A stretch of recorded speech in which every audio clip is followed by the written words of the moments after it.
chatted with her about that on the junket for Emma, because I reviewed Sydney for Variety at Sundance when it came out. Yes. And I've been telling people, like, oh, wait till you see her in this movie. And Oh, I got that's to great. the point, I remember this.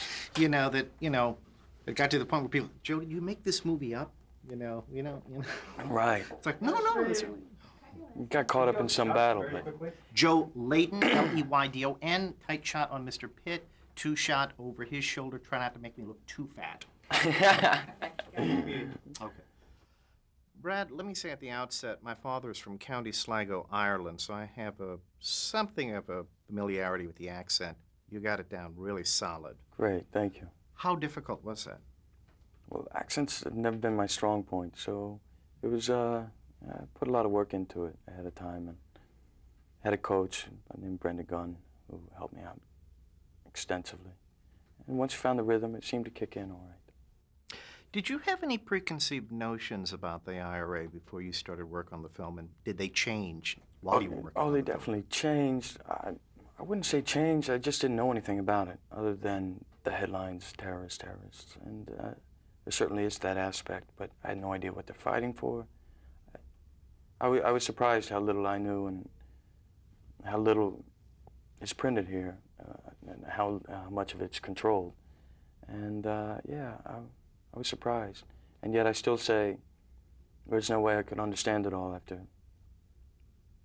no matter how many books I read and people I talk to, because it runs deep. Now, I understand the beginning with the rewrites and everything. You had a certain amount of trepidation, but do you remember the scene or the day or the moment where it clicked in your head, this is really working? This is really coming together?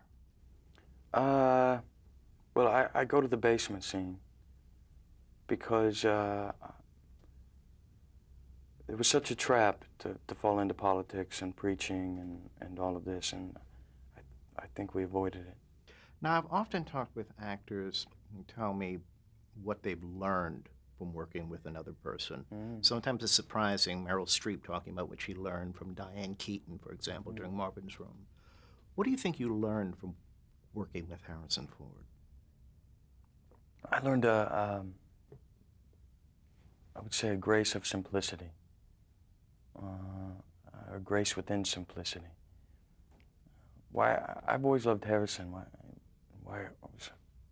we wanted him for this was because he has such integrity, and he always comes from a place of common sense. And he seems to avoid this, the silliness or anything. You can see him laugh at it on screen even. And it was that watching him, because I feel the toughest thing for an actor to do is to reproduce every day.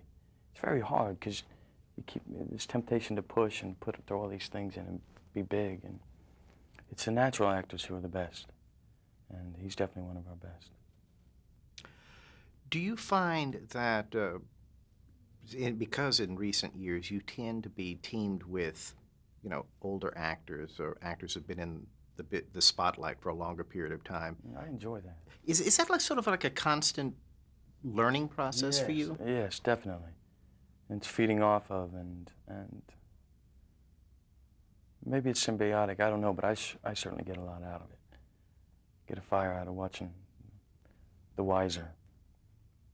Now, this is going to run the weekend before the Oscars. Do you have any advice to nominees this year based on your own experience? Absolutely none. I have no idea how to handle that night, except you get it over early with, you're fortunate. How did that affect you? Did it give you some sort of sense of, I don't know, not just gratification, but like you going up the next rung?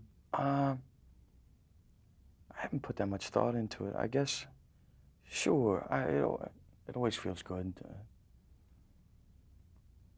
to be respected, and certainly the award is that, but I don't know, you look around, there's so many other things as well, and it's just a nice night, I would say.